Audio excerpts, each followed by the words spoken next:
নমস্কার বন্ধুরা, সবাই কেমন আছেন? আজকে আমাদের ভিডিওর মূল টপিক হলো শ্রীলঙ্কা ট্যুর গাইড। আমাদের পুরো ট্যুরটা শেষ করতে 14 থেকে 15 দিন লাগবে, কিন্তু আমরা এখানে শুধুমাত্র শ্রীলঙ্কা ঘোরার 12 দিনের ডেসক্রিপশানই দেব। তো প্রথমে দেখে নেওয়া যাক আমাদের শ্রীলঙ্কা যেতে কি কি প্রয়োজনীয় ডকুমেন্টস লাগবে। আমাদের একদম প্রথমেই যেটা করতে হবে সেটা হচ্ছে শ্রীলঙ্কার জন্য অনলাইন ভিসার অ্যাপ্লাই করতে হবে। একটা সুবিধা হলো শ্রীলঙ্কার ভিসা দিনের দিনই পাওয়া যায়। আপনি সকালে যদি অ্যাপ্লাই করেন 24 ঘন্টার মধ্যে আপনার ইমেইলে ওই ভিসা চলে আসবে। আমরা যখন গেছি তখন 1750 টাকা মতো লেগেছে জনপ্রতি ভিসার দাম, কিন্তু এখন শ্রীলঙ্কা ইন্ডিয়ানদের জন্য ভিসা ফ্রি। যেই ভিসাটা আপনার কাছে আসবে সেটাকে বলে ইটিএ, ওটার অবশ্যই 2 কপি প্রিন্ট আউট নেবেন এবং আপনাদের ফ্লাইট টিকিট এবং রিটার্ন ফ্লাইট টিকিটটা অবশ্যই লাগবে। শুধু তাই নয়, আপনাদের হোটেল বুকিং ডিটেলসটা লাগবে। আপনি যেদিন যাচ্ছেন সেই হোটেল বুকিং ডিটেলসটা লাগবে। এটা আপনি booking.com থেকে ফ্রিতে সেম নাম এবং সেম ইমেল অ্যাড্রেস দিয়ে ফ্রিতে বুক করতে পারেন। ক্যান্সেলেশন ফ্রি, আপনি ওখানে থাকতেই হবে, তার কোনো গ্যারান্টি নেই। কোনো রকম ব্যাঙ্ক স্টেটমেন্ট লাগবে না। যখন ভিসার অ্যাপ্লাইটা করবেন অরিজিনাল ওয়েবসাইট থেকে অবশ্যই করবেন, কারণ এতে অন্য জায়গা থেকে করলে চিট হওয়ার সম্ভাবনা অনেক বেশি। অবশ্যই একটা ট্রাভেল ইন্স্যুরেন্স করা উচিত। আমরা tata AIG general travel insurance করেছিলাম, যার জন্য আমাদের জনপ্রতি 625 টাকা নিয়েছিল। এবার আসি কীভাবে যাবেন। আমরা কলকাতা থেকে চেন্নাই ট্রেনে গেছিলাম, তারপর ট্রেন যেদিন থামে তার পরের দিন আমরা প্লেনের টিকিট রেখেছিলাম। ওই দিনটা কোনো হোটেলে, কম দামি হোটেলে রাত কাটিয়েছিলাম। আপনারা চাইলে সরাসরি কলকাতা থেকে যেতে পারেন। আপনারা অবশ্যই মানি এক্সচেঞ্জ, টাকা এক্সচেঞ্জ করে রাখবেন, যতটা পারবেন ততটা ডলারে রাখবেন টাকাটাই। প্রথম দিন প্লেনে করে শ্রীলঙ্কা যাওয়ার পথে ওপর থেকে ভারত মহাসাগরের রূপটা অপূর্ব লাগবে। আমি আমার জীবনে এই প্রথম ভারত মহাসাগর দেখেছিলাম, সেটা খুবই সুন্দর। আর এয়ারপোর্টে নামার পর আপনাকে অবশ্যই নিতে হবে একটা সিম। ওখানে 2 ধরনের সিম পাওয়া যায়, এয়ারটেল ও ডায়ালগ। আমি বলবো ডায়ালগ নিতে। ডায়ালগের ইন্টারনেট কানেকশান বেটার, তার দাম 1400 টাকা। আর অবশ্যই সঙ্গে সঙ্গেই একটা অ্যাপ ডাউনলোড করে নেবেন, পিকমি অ্যাপ। আমাদের এখানে যেমন ওলা উবের চলে, ওখানে পিকমি চলে। নইলে কিন্তু ওখানে লোকাল যারা অটো টুকটুক ড্রাইভার তারা কিন্তু খুব ঠকাবে এবং রেট খুব হাই ওখানে। শ্রীলঙ্কার ইমিগ্রেশনে গেলাম, কোনো প্রশ্নই করেনি, সঙ্গে সঙ্গে ছেড়ে দিল। তারপর এয়ারপোর্ট থেকে প্রায় 500 মিটার মতো হেঁটে আমরা বাস স্টপে আসলাম, যেটা কলম্বো যায়। কলম্বো যাওয়ার বাসে উঠলাম, 250 টাকা করে ফি নিল, আমাদের নামিয়ে দিল সম্পূর্ণ কলম্বোর ফ্লোটিং মার্কেটের সামনে। বলে রাখি, কলম্বো ফ্লোটিং মার্কেটের ভিতরেই কিন্তু লাঞ্চের ব্যবস্থা আছে, আপনারা খেতে পারেন। আমাদের 350 টাকা নিয়েছিল চিকেন রাইস, খুব ভালো। সঙ্গে সঙ্গে আপনারা অবশ্যই ফ্লোটিং মার্কেটটা ঘুরে দেখতে পারেন, এটা খুবই সুন্দর। একটা লেকের ওপরে পুরো মার্কেটটা ভাসমান মার্কেট, অবশ্যই দেখতে পারেন। লাঞ্চ সেরে আপনাদের প্রথম কাজ হচ্ছে একটা হোটেল ঠিক করা। যেহেতু আমরা দুজন গেছিলাম, আমরা ছিলাম মাঙ্কি ব্যাকপ্যাকার্সে। কলম্বো মাঙ্কি ব্যাকপ্যাকার্স খুব ভালো, কম বাজেটের মধ্যে সকালবেলার ব্রেকফাস্ট ফ্রি দেয়, অবশ্যই দেখতে পারেন। বলে রাখি, এটা কিন্তু একটা হোস্টেল, আপনাকে রুম শেয়ার করতে হবে অনেকের সঙ্গে। একটু রেস্ট নিয়ে সন্ধেবেলা চলে যান লোটাস টেম্পল দেখতে। লোটাস টেম্পল হচ্ছে বড় ওয়েবকাস্টিং হাব শ্রীলঙ্কার, সেটা দেখে নিন। দেখে ফেরার পথে রাত্রিবেলা শ্রীলঙ্কায় কলম্বো ফোর্টের পাশেই একটা রেস্টুরেন্ট আছে, আমি স্ক্রিনে দিয়ে দেবো। সেই রেস্টুরেন্টে গিয়ে ডিনার করে নিন খুব কম বাজেটের মধ্যে। তারপর একটু ঘুমিয়ে নিন, ভালো করে ফ্রেশ হয়ে নিন। আজ শ্রীলঙ্কায় আমাদের দ্বিতীয় দিন। আমরা আজকে পুরো কলম্বো সাইট সিন করব। প্রথমেই আমরা যাব ডাচ হসপিটাল ও ডাচ মিউজিয়াম। আমরা যেখানে আছি মাঙ্কি ব্যাকপ্যাকার্স, তার খুব কাছেই এটা। ডাচ হসপিটাল এবং ডাচ মিউজিয়াম আদতে এখন নেই, সেটা ভেঙে ফেলেছে, কিন্তু সেটা ডাচ কলোনির মধ্যে দিয়ে যেতে হয়। ফলে ইউরোপিয়ান আর্কিটেকচার এবং ইউরোপিয়ান বাড়িঘরের একটা নিদর্শন কিন্তু আপনারা দেখতে পাবেন। তো ইউরোপিয়ান ঘরানার আর্কিটেকচারের স্বাদ নেওয়ার পর আমরা এরপর গেলাম বিয়ারা লেকে। বিয়ারা লেক হলো আমাদের যে ফ্লোটিং মার্কেট সেইটাই, তার নিচে যে লেকটা সেটাকেই বিয়ারি লেক। ওখান থেকে তারপর আমরা গেলাম ম্যানিং মার্কেটে। এটা কলম্বোর অন্যতম বড় মার্কেট, কিন্তু কিছু কেনার আগে ভাববেন, কারণ এখানে অনেক সেকেন্ড হ্যান্ড জামা কাপড় বিক্রি হয়, জুতো, প্যান্ট, গেঞ্জি ইত্যাদি। এই যে ম্যানিং মার্কেট, এটা কিন্তু প্যারাডাইস রোডের ওপরে অবস্থিত।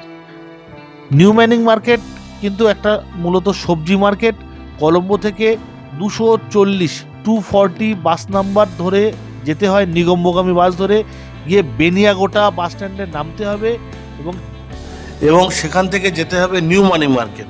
নিউ ম্যানিং মার্কেট আসলে হলো শ্রীলঙ্কার সবজি মার্কেট।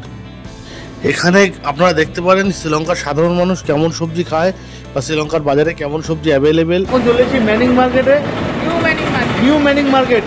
গুগলের ওপরে বিশ্বাস করবেন না, গুগল কিন্তু কাজ হয় না, তাই তো? এই সবজি মার্কেটের বাইরেই আপনারা দেখতে পারেন শ্রীলঙ্কার ফিশ মার্কেট, অবশ্যই যাবেন। ফিশ মার্কেটের বাইরেই দেখবেন ডাব বিক্রি হচ্ছে। শ্রীলঙ্কায় জলের দামের থেকে ডাবের দাম কম। ফিশ মার্কেট ঘোরা শেষ হওয়ার পর আমরা চলে যাব সিনেমন গার্ডেনে। সিনেমন গার্ডেন একটা গার্ডেন, একটা জায়গার নাম, সিটিটার একটা পার্টিকুলার জায়গার নাম, কোনো গার্ডেন নেই, কিন্তু গার্ডেন কিন্তু নেই। আর আমরা এখন ঢুকবো মহাভারা দেবী টেম্পল, এই পার্ক, মহাভারা দেবী পার্কের মধ্যে, যে পার্কটা ওপেন, কোনো এন্ট্রি ফি নেই, ঠিক আছে? এই জায়গার একদম পাশেই পাবেন বিহারা মহাদেবী পার্ক, যেটা খুবই পরিষ্কার পরিচ্ছন্ন, এবং কলম্বো মিউজিয়াম। মনে রাখতে হবে, কলম্বো ন্যাশনাল মিউজিয়ামে, যেটা ন্যাচারাল মিউজিয়াম, সেটা ভারতীয়দের জন্য 700 টাকা লাগে। হিস্টোরি মিউজিয়াম তার জন্য 1600 টাকা লাগে জন প্রতি। আমরা যাইনি, কারণ অতিরিক্ত খরচা বলে আমরা যাইনি। আপনারা অবশ্যই ঘুরে দেখতেই পারেন। একটা কথা অবশ্যই বলতে হবে, মিউজিয়ামের সামনেই যে রাস্তাটা আছে, সেখানে আর্ট গ্যালারি দেখবেন, এত সুন্দর সুন্দর ছবি যে কল্পনা করতে পারবেন না, অবশ্যই দেখবেন। আমরা এখন ভিজিট করব কলম্বোর 1 নম্বর টুরিস্ট স্পট, সেটা হচ্ছে গঙ্গারামা টেম্পল, এবং এখন দ্বীপ সেটা দেখাতে দেখাতে আমাদেরকে নিয়ে যাবে। গঙ্গারামা টেম্পল হচ্ছে একটা বুদ্ধিস্ট টেম্পল। শ্রীলঙ্কার কলম্বোর 1 নম্বর টুরিস্ট স্পট গঙ্গারামায়া টেম্পল। এটা একটা বুদ্ধিস্ট টেম্পল। এখানে ডোনেশন চাইবে, এড়িয়ে যাবেন। আমাদের কাছ দিয়ে 500 টাকা ডোনেশন নিয়েছে জন প্রতি, আমি বুঝতে পারিনি, আপনারা এড়িয়ে যাবেন। ভগবান বুদ্ধের বিভিন্ন অবতার আপনারা এখানে দেখতে পাবেন। অবশ্যই আমাদের হিন্দু মতের গণেশ ঠাকুর আপনি এখানে দেখতে পারেন, যেটা বলা হয় বুদ্ধেরও একটা রূপ, অবতার। এই টেম্পলটা এই জন্যে বিখ্যাত, কারণ এখানে 4 ধরনের কালচারের, সংস্কৃতির সংমিশ্রণ দেখা যায়। ভারতীয় culture, Chinese culture, Sri Lankan culture এবং থাইল্যান্ডের আর্কিটেকচারের মিশ্রণ দেখতে পাবেন। এখান থেকে বার হয়ে আপনি অবশ্যই লাঞ্চটা সেরে নেবেন। একটু বিকাল বিকাল হলে আপনি চলে আসুন ডাচ স্ট্রিটে। দেখবেন ডাচরা খুবই আনন্দপ্রিয়, তারা কিভাবে পার্টি করে। ইউরোপিয়ান পার্টি দেখার যাদের একটু শখ আছে, অবশ্যই এই আনন্দটা নিতে ভুলবেন না। ডাচ পার্টিটা ডাচ কলোনির মধ্যে হয়, যেটা সকালবেলা আমরা অলরেডি ঘুরে এসেছি। সেখানে আরেকবার যাব সন্ধেবেলা ডাচ পার্টি উপভোগ করার জন্য। তারপর ফিরে আসুন মাঙ্কি ব্যাকপ্যাকার্স। আর একটা কথা বলি, মাঙ্কি ব্যাকপ্যাকার্সে ফিরে আসার আগে ওই ডাচ কলোনির পাশেই কিন্তু একটা মানি এক্সচেঞ্জ আছে। সেখানটায় কিন্তু ডলারটাকে শ্রীলঙ্কানের সাথে এক্সচেঞ্জ করে নিতেই পারেন। আমরা কিন্তু এক্সচেঞ্জ করে নিয়েছি। তো আপনি মাঙ্কি ব্যাকপ্যাকার্সে ফিরে আসলেন, একটু বিশ্রাম নিলেন, নিয়ে আপনি চলে গেলেন গল ফেস গ্রিন বিচে। অবশ্যই সন্ধে হওয়ার ঠিক আগে যাবেন, কারণ এখান থেকে সানসেট এবং সানরাইজ দেখতে নাকি খুব সুন্দর লাগে। একটা বলে রাখি, এই গল ফেস গ্রিন বিচ এটা কিন্তু কলম্বোর একটি ফ্যামিলি পার্ক। এখানে আপনি ফ্যামিলি নিয়ে যেতে পারেন। শুধু তাই নয়, বিভিন্ন ধরনের শ্রীলঙ্কান ফুড আপনি এনজয় করতে পারেন। আমি অবশ্যই আপনাদের অনুরোধ করব, রাত্রের ডিনারটা এখান থেকে কোনো একটা শ্রীলঙ্কান কুজিন খেয়ে কমপ্লিট করতে। এবার ডিনার কমপ্লিট করার পরে আপনার যখন মনে হয় তখন নিস্তব্ধে টাইম কাটিয়ে মাঙ্কি ব্যাকপ্যাকার্সে চলে আসুন, রেস্ট নিন, পরের দিনের জন্য নিজেকে তৈরি করুন। আজ আমাদের শ্রীলঙ্কা ট্যুরের 3য় দিন। আমরা কিন্তু আজকে আমাদের কলম্বোর হোটেল মাঙ্কি ব্যাকপ্যাকার ছেড়ে দেবো, ফলে আমাদের সব লাগেজ নিয়ে রেডি হব। আমরা চলে যাব গোলে। আমরা কলম্বো ফোর্ট থেকে 2nd ক্লাসের টিকিট কাটবো, জনপ্রতি 500 টাকা নিল। অবশ্যই হোটেল ছাড়ার আগে মাঙ্কি ব্যাকপ্যাকার্সে ব্রেকফাস্টটা করে নেবেন। এই যে কলম্বো ফোর্ট থেকে গলের যে ট্রেন জার্নি, এটা পৃথিবীর অন্যতম সুন্দর ট্রেন জার্নি। অবশ্যই ট্রেনের ডান দিকে বসতে ভুল করবেন না। যদি ডান দিকে সিট নাও পান, কোনো লোকাল শ্রীলঙ্কান কাউকে পেলে তাকে অনুরোধ করবেন, অবশ্যই ছেড়ে দেবে। আপনার ভাষা, আপনার পরিচয়। ট্রেনটা কিন্তু খুব মৃদু চালে দোদুল্যমান হয়ে যায়। ট্রেনটা একদিকে কাত হয়ে যায়। ট্রেনটার সর্বোচ্চ গতিবেগ 50 কিলোমিটার, নামে কিন্তু সুপার ফাস্ট। এবং এটা প্ল্যাটফর্ম নাম্বার 5-এ আসে, সময় সকাল 8:30। কলম্বো ফোর্ট থেকে ট্রেনে ওঠার পরেই কিছুটা পথ থেকেই আপনি দেখবেন ট্রেনটা ভারত মহাসাগরের একদম তীর দিয়ে যাচ্ছে। এটি অপূর্ব দৃশ্য, কিছু জিনিস ভাষায় প্রকাশ করা যায় না, এটি তার মধ্যে অন্যতম। আর একটা কথা বলে রাখি, আমরা আগের দিনই গলে হোটেল বুক করে রেখেছিলাম একটা কটেজ, সেই কটেজটায় আমরা যাব। আপনারা চাইলে গল সিটির মধ্যেই থাকতে পারেন, কিন্তু আমরা চেয়েছিলাম প্রথম দিনটা একটু নিরিবিলি থাকবো। জায়গাটার নাম হচ্ছে পিটিওয়ালা। আপনারা চাইলে গল স্টেশনের পাশেও থাকতে পারেন। পিটিওয়ালাতে আমরা ছিলাম লালাস প্লেসে, যেখানে খুব কম দামে মাত্র শ্রীলঙ্কান রুপিস 1100 টাকায় আমরা দুজনের জন্য একটা স্পেশাল কটেজ বুক করেছিলাম। আপনারা চাইলে এখানেই আছে গোল্ডেন ফ্লোরাল কটেজ, এটা অবশ্যই অনেক ভালো এবং এটা বিচের দিকে। আমরা রাতে খেয়েছিলাম কাট্টু বা kottu, local food, local Sri Lankan food. আপনারা শ্রীলঙ্কায় গেছেন, শ্রীলঙ্কার ফুড এনজয় করবেন, ওখানে গিয়ে ডাল ভাত খুঁজতে যাবেন না। কট্টু খাবেন, ফেমাস শ্রীলঙ্কান ফুড, খুব ভালো। আমাদের মিক্স কট্টু নিয়েছিল 1100 টাকা, এতটাই বেশি যে দুজন মিলে শেষ করা যায়নি। এখানে ইংরেজিটা ঠিকঠাক কেউই বলতে পারেন না, ফলে কমিউনিকেশনে কিন্তু একটু সমস্যা হবে। যদি পারেন বাংলা বাড়ি থেকে ইংলিশ টু শ্রীলঙ্কার ডিকশনারি একটা ডাউনলোড করে নিয়ে যাবেন। পরের দিন আমরা পুরো গলটা ঘুরে দেখব। আজ শ্রীলঙ্কায় আমাদের চতুর্থ দিন। আমরা সকাল 7টার মধ্যে লালাস প্যালেস থেকে বেরিয়ে পড়লাম, বেরিয়ে চলে আসলাম লিন্ডাস কটেজে। ওয়াল সিটি থেকে একদম কাছে লিন্ডাস কটেজ। সকালবেলা লিন্ডাস কটেজের লাগেজটা রেখেই আমরা প্রথমেই বেরিয়ে পড়লাম ডাচ ফোর্ট দেখতে। ডাচ ফোর্টের এখানটায় 3টে কালচারের সংমিশ্রণ আপনারা দেখবেন। আপনারা জানেন শ্রীলঙ্কায় 1600 শতাব্দীতে প্রথম পর্তুগিজ আক্রমণ করেছিল, সেই পর্তুগিজ কালচার। তারপরে ডাচরা আক্রমণ করেছিল 1700 শতকে, সেই কালচার। ডাচ মানে হচ্ছে হল্যান্ড। এবং তারপরে দেখবেন ইংরেজদের কালচার, ব্রিটিশ কালচার। ডাচ ফোর্টে যাওয়ার মুখেই প্রথমেই বললো একটি বুদ্ধিস্ট টেম্পল, খুবই সুন্দর দেখতে। তারপর ধর্মপালা পার্ক বা ভিক্টোরিয়া পার্কটা দেখলাম, যেটা 1889 সালে ইংরেজদের তৈরি। বলে রাখি, এই যে ভিক্টোরিয়া পার্কটা বা ধর্মপালা পার্কটা কিন্তু গল স্টেশনের একদম উল্টো দিকে, এবং তার পাশ দিয়েই আমরা চলে যাব ডাচ ফোর্টে। ডাচ ফোর্ট কিন্তু একটা সিনারির মতো দৃশ্য। ডাচ ফোর্টে যাওয়ার পথেই পড়বে লাইট হাউস। লাইট হাউসটা দেখতে দেখতে লাইট হাউসের উল্টো দিকে আপনারা দেখতে পারেন গল ক্রিকেট স্টেডিয়াম, খুব বিখ্যাত শ্রীলঙ্কার ক্রিকেট স্টেডিয়াম। আপনারা বাইরে থেকেই দেখতে পারবেন, যেটা সুনামিতে কিন্তু বিশাল ক্ষতিগ্রস্ত হয়েছিল 2004 সালে। এরপর আপনারা গল ফিশ মার্কেট ঘুরে দেখবেন। গল ফিশ মার্কেট ঘুরে দেখতে দেখতে আপনারা চলে আসবেন ডাচ চার্চে, যেটা ইউনেস্কো হেরিটেজ কিন্তু একটা। ডাচ চার্চ কিন্তু 12টার আগে খোলে না। ডাচ চার্চ খুললে ওখান থেকে ডাচ চার্চটা দেখে আপনারা চলে আসবেন ডাচ মিউজিয়ামে, এবং অবশ্যই ঘুরে দেখবেন ব্ল্যাক ফোর্টে। ব্ল্যাক ফোর্ট থেকে আপনারা অবশ্যই যাবেন ক্লক টাওয়ারে। ক্লক টাওয়ার থেকে বার হয়ে লাঞ্চ সেরে নেবেন। এরপর যে কোনো পিকমি অ্যাপ থেকে একটা অটো নেবেন, নিয়ে চলে যাবেন রুমাসালা মাউন্টেনে, বা আমরা বাঙালিরা যেটা জানি সঞ্জীবনী মাউন্টেনে, যা হনুমান তুলে এনেছিল লক্ষণকে বাঁচাতে রাবণের শক্তিশাল থেকে। তো রুমাসালা মাউন্টেনের ভেতর দিয়ে যাওয়ার সময় খুব সাবধানে যাবেন, কারণ চোখের সামনের পড়বে আপনার হনুমান মন্দির এবং একটা বুদ্ধ স্তূপা, মানে বুদ্ধার টেম্পল। অবশ্যই বলে রাখি, এখানে সাবধানে যাওয়ার জন্য এই জন্য বললাম, কারণ এটা কিন্তু একটা রিজার্ভ এরিয়া। এখানে প্রচুর কচ্ছপ ডিম পাড়ে এবং ডিম দিতে আসে। একটু সাবধানে হাঁটবেন যেন আপনার জন্য তাদের ক্ষতি না হয়। এই রুমাসালা মাউন্টেনটা টপকিয়ে একই রাস্তায় চলে আসবে জঙ্গলদ্বীপ, যা মিনি গোয়া নামে বিখ্যাত। আপনারা এখানে যদি চান বিচের মজা নিতে পারেন, স্নান করতে পারেন, তবে অবশ্যই পর্যাপ্ত আপনাদের ড্রেস নিয়ে আসবেন। এখান থেকে হাতে সময় নিয়ে বার হয়ে আসবেন। আমরা 3টের সময় বার হয়ে গেছিলাম। সেখান থেকে আমরা গেছিলাম শ্রীলঙ্কার সব থেকে বিখ্যাত ফিশিং স্টাইল স্টিলড ফিশিং দেখতে, যার নাম বাংলায় বলা হয় রণপা দিয়ে মাছ ধরা। এটা শ্রীলঙ্কার মাত্র 3 থেকে 4 জায়গায় দেখা যায়, যেমন কৌগাল্লা, মাদারা, গল, এইসব। আমরা চলে গেছিলাম কৌগাল্লা দেখতে। এটা কিন্তু একটা ট্র্যাডিশনাল ফিশিং স্টাইল, অবশ্যই যাবেন দেখতে। তো জঙ্গলদ্বীপ থেকে আমরা চলে গেলাম কোগালা। কোগালায় ফিশিং, স্টিল ফিশিং দেখলাম। ওখানে অনেকে স্নান করছিল, আপনারা স্নানও করতে পারেন।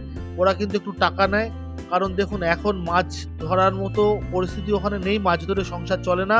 ফলে একটা স্ট্যান্ড আর কি, জাস্ট স্ট্যান্ডিং করে আপনাদের জন্য দেখানোর জন্য। ফলে আমরা 500 টাকা দিয়েছিলাম। ওখান থেকে সন্ধ্যে নামার আগে আপনি চলে আসবেন পিকনিক করে গলে আপনার রুমে। রাতের খাবারটা খেয়ে আমরা হোটেলে রাত কাটানোর পর আমরা পরের দিন শুরু করলাম নতুন জার্নির জন্য। রাতের খাবারটা খেয়ে আমরা হোটেলে রাত কাটানোর পর আমরা পরের দিন শুরু করলাম নতুন জার্নির জন্য। আজ শ্রীলঙ্কায় 5ম দিন। আমরা লিন্ডা কটেজ থেকে বার হয়ে আমরা গল থেকে কলম্বোর 2nd ক্লাস টিকিট ধরলাম।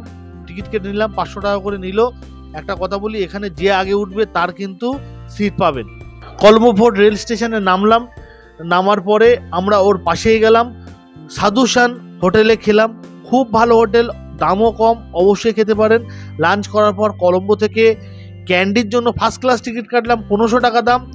এই ফার্স্ট ক্লাস টিকিটেই কিন্তু একমাত্র আপনাদের সিটটা কনফার্ম হয়, নইলে কিন্তু হয় না। কলম্বো ফোর্ট থেকে ক্যান্ডি যাওয়ার রাস্তায় যে ট্রেন জার্নিটা অনেকে সিমলা ট্রেন জার্নির সঙ্গে তুলনা করে। অবশ্যই এই ভিউয়ের মজা নিতে ভুলবেন না। ট্রেনে চড়ার পরপরই আমরা কিন্তু ক্যান্ডি থেকে মাত্র 2 কিলোমিটার দূরে বুয়েলিকেটাতে আমাদের হোটেল লজ ইন 611 বুক করলাম, কারণ এইটাই ছিল সব থেকে কম দামের হোটেল। রাতের ডিনারটা সেরে নিলাম আমাদের হোটেলের পাশেই, নাম হচ্ছে কুমার হোটেল।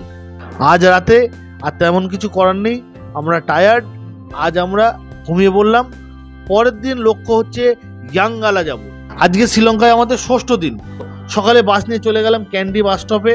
ক্যান্ডি বাস স্টপে যাওয়ার পর ওখান থেকে আমরা ক্যান্ডি লেকটা ঘুরে দেখলাম, কারণ ক্যান্ডি বাসটা পুরো ক্যান্ডি লেকের পাশ দিয়ে যায়। ক্যান্ডি বাস স্টপ থেকে আমাদের বাস ধরতে হবে উডারুমওয়াড়া। উডারুমওয়াড়া গেলাম।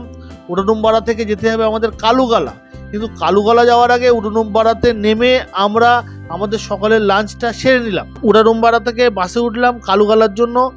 কালুগালায় নামলাম। আমি অবশ্যই বলবো কালুগালায় নেমে একটা লোকাল কোনো গাইড নিতে, নইলে কিন্তু অনেক সমস্যা হবে। আপনারা কিন্তু পাহাড়ের বুকে ইয়াঙ্গালা খুঁজে পাবেন না, আর আপনারা লোকাল ভাষা জানেন না, ওরা ইংরেজি বোঝে না, কমিউনিকেশনের খুব সমস্যা হবে। আমি একজনের সঙ্গে যোগাযোগ করেছিলাম, তার নাম হচ্ছে অভি। আসলে অবশ্যই তার সঙ্গে যেতে পারেন। সে 2000 বা 3000 টাকা নেবে শ্রীলঙ্কান রুপিসে। আপনারা ইয়াঙ্গালা ট্রেক করতে পারেন, খুব ভালো লাগবে। উপর থেকে ভিউটা অবর্ণনীয়, অবর্ণনীয়। ঘন অরণ্যের মধ্যে দিয়ে ট্রেক করতে করতে আপনি যখন উপরে উঠবেন আপনার কিন্তু অপূর্ব লাগবে। অবশ্যই ডেটল বা স্যাভলন জাতীয় কিছু নিয়ে নেবেন, কারণ ওখানটায় ইয়াঙ্গালার মধ্যে কিন্তু প্রচুর জোক আছে। ব্যাগে অবশ্যই পর্যাপ্ত জল ক্যারি করবেন সব।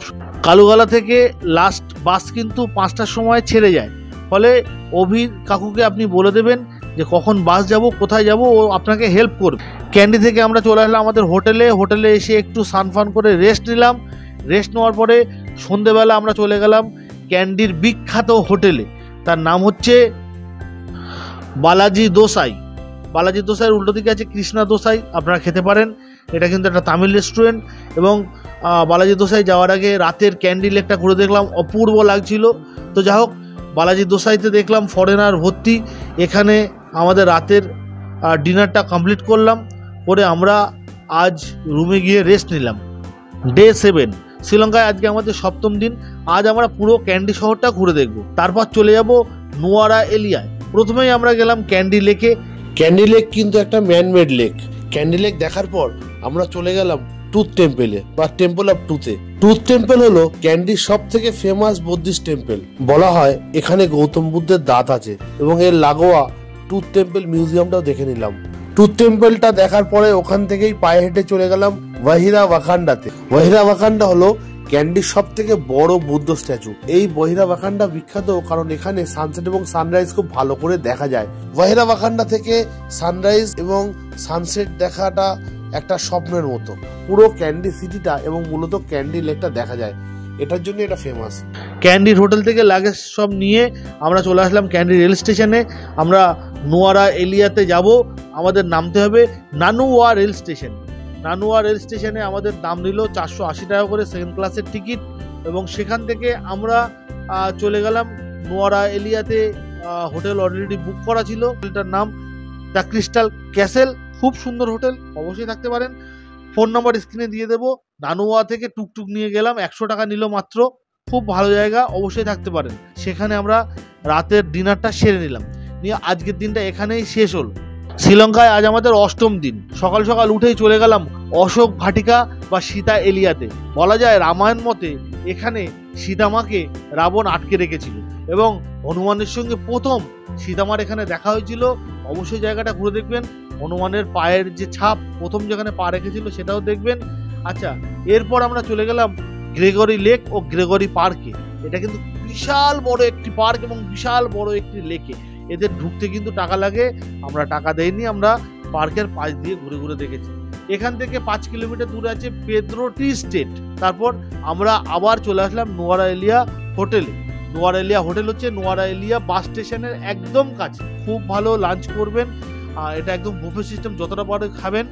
দ্য নোয়ারা এলিয়া হোটেলে খাওয়ার পর আপনারা পাশেই ঘুরে দেখতে পারেন ভিক্টোরিয়া পার্ক। সেটা 500 টাকা করে নেয় আমাদের জন্য এবং লোকালদের জন্য ফ্রি। ঘুরে দেখতে পারেন।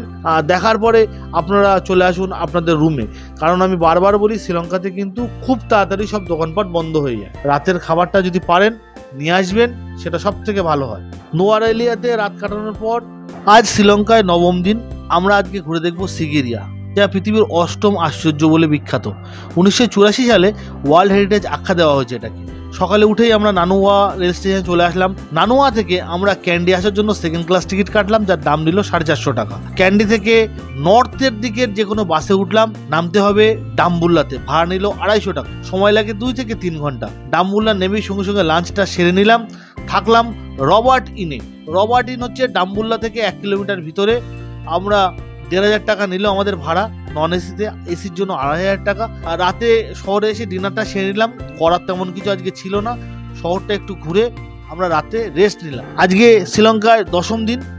তো সকালে উঠেই আমরা পার হেড 40 টাকা দিয়ে বাস ভাড়া দিয়ে নামলাম সিগিরিয়াতে। টিকিট নিল 5010 টাকা শ্রীলঙ্কানদের জন্য, যেখানে 100 টাকা করে, এবং যারা সার্কের নয় তাদের জন্য 10,000 টাকা। প্রথমেই গেলাম আমরা আর্ট গ্যালারিতে। আর্ট গ্যালারিটা দেখলাম খুব সুন্দর। তারপর মিউজিয়ামে দেখলাম এবং দেখলাম নিচে প্রচুর ময়ূর ছাড়া আছে, ঘুরছে। তারপর যেটা মেন উদ্দেশ্য দেখার, রাবণের প্রাসাদটা বা লায়ন্স রক বা সিগিরিয়া দেখতে গেলাম, যেখানে মোট 1234টা সিঁড়ি আছে। অবশ্যই যারা বয়স্ক একবার ভেবে দেখবেন যাওয়ার জন্য। উপর থেকে ভিউটা অপূর্ব অপূর্ব এবং পুরো মনে হচ্ছে পাহাড়ের উপরে একটা গ্রাম বর্তমান। পুকুর আছে, গাছ আছে পাহাড়ের উপরে। এবং এই সম্বন্ধে আরও ডিটেল জানতে গেলে আমার চ্যানেলে যে ভিডিও আছে সেটা দেখবেন, সেখানে আমি পুরো ব্যাখ্যা করে দিয়েছি কেন কি বৃত্তান্ত। সিগিরিয়া দেখে নামতে নামতেই আমাদের 3:30 4টে হয়ে গেল। আমরা তাড়াতাড়ি সোজা চলে গেলাম রুমে। আমাদের রুমে থেকে আমরা সোজাসুজি নিগম্বর উদ্দেশ্যে রওনা দিলাম। বাস থেকে নেমেই আমরা প্রথম লাঞ্চটা করে নিলাম। নিগম্বতে আমাদের আগে হোটেল বুক করা ছিল। হোটেলের নাম হচ্ছে হোটেল হোয়াইট হাউস। আমাদের 2000 টাকা করে নিল। হোটেল হোয়াইট হাউস খুব একটা হাইফাই না, কিন্তু এই জন্য ভালো যে হোটেলের ঠিক পিছন দিকেই ভারত মহাসাগর। আপনারা যেখানেই থাকবেন চেষ্টা করবেন খাবারটা লোকাল কোনো খাবার খেতে। আর আমাদের এই হোটেলে থাকার অন্যতম কারণ হচ্ছে এখান থেকে এয়ারপোর্টটা খুব কাছে। রাতে আমরা ঘুরে দেখলাম নিগম্ব বিচটা, খুব সুন্দর লাগলো রাতের ঢেউয়ের আওয়াজ, এবং ওখানেই আমরা বিচেই আমরা রাতের ডিনারটা করে নিলাম। ঘরে এসে ঘুমিয়ে নিলাম এবং জিনিসপত্র ঠিকঠাক আছে কি দেখে নিলাম, কারণ কালকে আমাদের ফেরার টাইম। আজকে 11তম দিন শ্রীলঙ্কায়। সকালে উঠেই আমরা চলে আসলাম কলম্বো এয়ারপোর্টে। কলম্বো এয়ারপোর্টে আসার পর ফ্লাইটে করে নামলাম চেন্নাইতে। চেন্নাইতে ইমিগ্রেশন ক্লিয়ার করার পর আমরা তাড়াহুড়ো করে চলে আসলাম চেন্নাই রেল স্টেশনে। তো চেন্নাই থেকে ট্রেন ছিল সন্ধেবেলা, ওখানেই খাওয়া দাওয়া করে নিলাম। চেন্নাই থেকে হাওড়াগামী ট্রেনে উঠে পড়লাম এবং বাড়ির দিকে রওনা করলাম। এই হচ্ছে আমাদের পুরো ট্যুর। এই ট্যুরে আমাদের সব কিছু নিয়ে visa, ticket cost, flight ticket সব নিয়ে আমাদের মাথাপিছু খরচা হয়েছে 30,000 টাকা। আমরা চেন্নাইও ঘুরেছিলাম, যার ফলে আমাদের মাথাপিছু খরচা হয়েছিল 35,000 টাকা। যদি চেন্নাইটা না ঘোরেন একদিন, শুধুমাত্র শ্রীলঙ্কা করেন, তাহলে আপনাদের 30,000 টাকা বা 25,000 টাকা হয়ে যেতে পারে যদি আগে থেকে টিকিট কাটেন। এবং যেহেতু এখন ভিসা ফ্রি, ফলে আপনাদের কিন্তু 25,000 টাকাতেও হয়ে যেতে পারে। এই হচ্ছে আমাদের পুরো শ্রীলঙ্কা ভ্রমণের কাহিনী। এছাড়াও যদি প্রতিটা দিনের জার্নি ভালো করে জানতে হয়, কোথায় কোথায় ঘুরতে হবে, কি কি জানতে হবে, তাহলে আমার চ্যানেলের শ্রীলঙ্কা সিরিজের প্রতিটি ভিডিও একবার দেখে নেবেন। আমার সাধ্যমতো আমি চেষ্টা করেছি যাতে সবার উপকার হয়।